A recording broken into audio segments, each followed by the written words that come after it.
کراچی میں heavy traffic سے شہریوں کی اموات حادثات کی روک تھام کے لیے اقدامات نہیں ہو سکے۔ سلسلہ ڈمپر کے سامنے کھڑے ہونے کے بیانات سے شروع ہوا اور جان کی بازی ہار جانے والوں کی زندگی کی قیمت صرف ایک پلاٹ پر ختم ہو گیا۔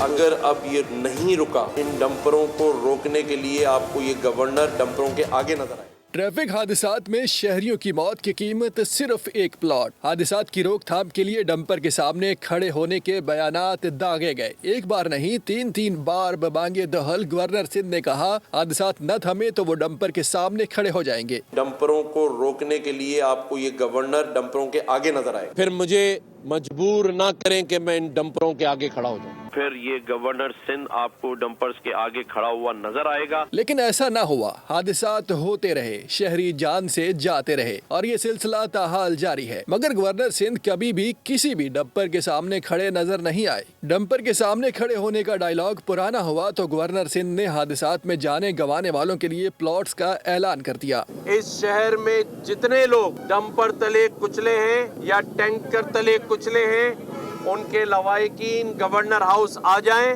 ان کے تمام کوائف لکھے جائیں گے، سب کو ایک ایک پلاٹ دینے کا میں اعلان کرتا ہوں۔ اب سوال یہ ہے کہ کیا ایک انسانی جان کی قیمت چند لاکھ کا پلاٹ ہے؟ حادثات کی روک تھام کے لیے عملی اقدامات کے بجائے جان سے جانے والوں کے لواحقین کو پلاٹ کا اعلان کرنا کافی ہے؟ ٹریفک حادثات کی روک تھام کے لیے اقدامات کیوں نہیں کیے جاتے؟ کیا ارباب اختیار شہریوں کی موت کے ذمہ دار نہیں ہیں؟